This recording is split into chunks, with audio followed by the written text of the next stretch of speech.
First airsoft mo to, sir, kung sakali. Andyan. Sa handgun. May rifle ka. Sira? No. Ba't di mo pagawa? Pagawa mo, sir. Sayang naman. Para imbis na nakatambak, nagagamit mo, di ba? Ayun mo, ang dami. Sa vlog. Ang dami. Hindi pa nga tinutubos yung iba, oh. Na-stock lang yung sa akin, sir. Hindi. Yun ang pinakadelikado, yung na-stock na rifle. Kasi bakit? Matindi ang spring ng rifle, eh. Pwedeng tumalon yung gear, di bigla mo lalagyan ng battery, gigilingin niya ngayon lahat ng gear. Pwedeng mangyari yon, di ba? Na-stock. Ano pa ba mga, nangyayari pag na-stock, sir? Pwedeng yung hop-up rubber, tumigas na. Ano yun? Lalo na, sir, kung matagal ka na nag-airsoft, hindi ka familiar na ang hop-up rubber pala nilalagyan ng silicone oil. Yun. Pag ganun nangyari, medyo madugo-dugo maintenance talaga. Hop-up chamber. Maraming laman kasi, sir, yung yung isang airsoft natin na rifle. Saan? Big man. Edu. Okay, start na, sir. Okay. Another SRC premium unit, no?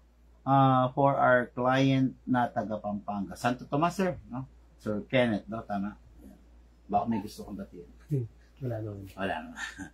Wala ako sa shoutout si Mrs. Wala. Single. Single. Okay. Okay, guys, no? Unit natin na to. Siguro itong araw na to, naka-13 na ako nito, sir. 13 piraso. Ganun kabili to, sa totoo lang, no? What good and special about this unit? Naka-optic front na, okay? Then, powered by a high kappa magazine. Okay, sir. Tulad nga ng sinasabi ko, malamang di mo narinig, eh. Bukod tangi ito, itong unit na to, plus yung high-end na shadow, ang kaya yung 12, yung 14, at saka yung CO2. Lahat ng nakikita mong unit dito na pistol, pang dito lang siya, pang 12 lang. Pero ito, kaya niya to. Ito ginawa para sa rifle. Pero kaya niya. Ngayon, kung 12 kg ang gagamitin mo, mag-FPS ka rito ng 350 to 370. Pag gagamit ka man ng 14, syempre, expected mo na mas mataas yun, tutupong ka ng 400. Pag CO2, mas malakas talaga. Kaya lang, syempre, mas high maintenance pag ganito. Kasi, syempre, medyo mahal to, di ba? Pero, maibibigay niya sa'yo yung talagang lakas na hinahanap mo. Kaya lang, hindi na siya pwede panlaro. Okay, no? Magazine, 27 rounds ang maximum na pwedeng ilagay. Pero ang recommended lang is between 20 to 23 para yung spring hindi gano'ng mag-loose. Kasi napipipi ng gusto, sir. Ngayon, sir, silicone oil.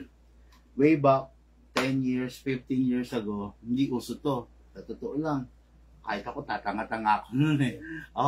Napupunitan ako ng hop-up rubber. Kumbaga, lumulutong. Yung o-ring, 2 weeks pa lang, sumisingaw na dahil walang silicone oil nun. Ngayon, na-invento to. Iba sa WD-40 to, ha. Huwag kang gagamit nun. Okay, sir. Press mo lang ang valve, then spray konti. Okay. You need to press para mag-open ng valve para pumasok yung oil. Then, sa inlet valve. Okay. Then, set aside, sir. High kappa to, sir. Merong slide stopper. Itong slide stopper na to, eventually, pag hindi proper yung lubrication mo, nagkakaroon siya ng groove. Ngayon, pag wala na siyang bala, hindi siya mag-open bolt. Kaya, kailangan sprayan mo yan, sir. Okay? Then, kasa, lock, manually, then, sprayan mo rin itong piston, yung nozzle. Konti lang, sir. Laro ba mag-i-spray? Normal na tanong yan. Hindi, sir. Hanggat nakikita mong basa pa siya, huwag mo na muna i-spray yan. Okay? Pag napansin mo, siguro, sir, safe to say na at least once every month. Po, sir, upside down, disposable po ito, ha. hindi ito nare-refill. Isang canister is good for 30 to 35 full rounds. Okay, so lagyan na natin. Gas, sakto mo lang muna nakagitna, then press down. Kailangan wag nakapaling kanan or kaliwa kasi sisingaw. Kailangan diretso lang. Okay. Ay, hindi ako nagbilang. 7 seconds. 7 seconds na okay lang. Pero kung ano ba, matagal kayo maglalaro, damihan mo na. Make it 10, make it 20 seconds para hindi mayat-maya. Gas ng gas. Oh, by the way mga airsoft, no? Yung airsoft, sa totoo lang, weak siya pag malamig, no? Pag nasa malamig or umuulan, weak siya, no? Pero pag subukan nyo yung panahon natin ngayon sa katanghalian tapat, no? Mainit yung paligid. Ay, nako, antindi ng lakas niya sir pag gano'n. Pero pag malamig na ganito, medyo mahina siya. Okay, ngayon, lagyan natin ng bala sir. Takin mo lang ito pababa. Iwasan mong mabitawan kasi nababasag ito. Okay? Baba, para safety ka, lagay mo itong right thumb mo rito. Para kung mabitawan mo, may sasalo.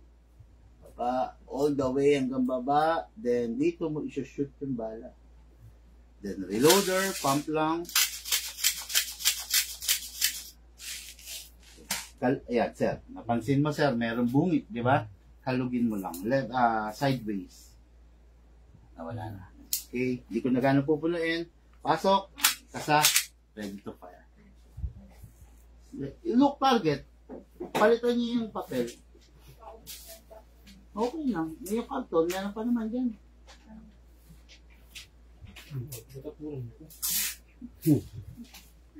Sir, hawa ko man, sir. Paper trigger out, ha? Okay. Yeah. O, bumati ka muna. Batiin mo si misis mo, okay? Mga kapit... wala pala. Layo mo konti naman. Sigab. Okay, firing. Sige, sir.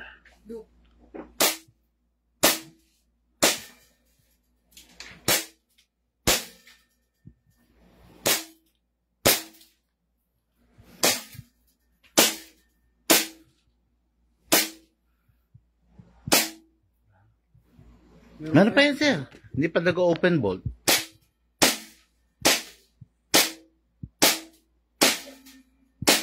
Iyon. Okay na.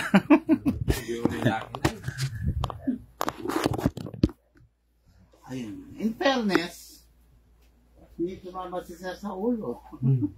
Kaya puro, sikmura yung binanatan. Siguro para wala ebidensya. Okay, then, after that, guys, no, open bolt, open slide, dahil wala ng bala. Release the magazine.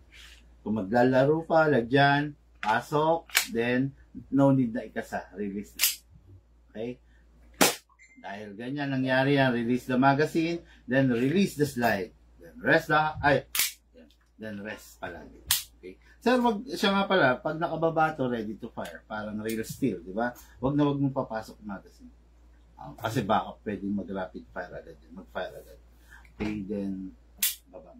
Tapos to, sir, 5 days, okay lang. Maximum 5 days or 1 week na yung tirang hangin mo nandyan. Pero kung matagal mo siyang hindi gagamitin, tatabi mo muna, mas maganda itabi mo siya ng hindi loaded ng gas and BB, sir. Okay, pasingawin lang, press lang. Okay, then, yan, pwede mo lang itabi yan, sir. Okay. Unit, lifetime service warranty. Kung may problema, unang gagawin, tawag muna. Huwag mong babaklasin.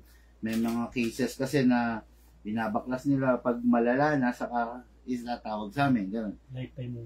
Yes, sir. Lifetime service warranty sa unit. Wala akong problema. Ang BB is mura lang. Yung ipinutok natin, huwag mo nang pupulutin. Minsan may crack na yon, hindi mo mapapansin. Yun ang sisira sa unit mo. Tapos sa gas naman, kahit anong gas pwede mong gamitin. Huwag lang yung sa vulcanizer. Iba yun, sir. Kailangan green gas pa rin.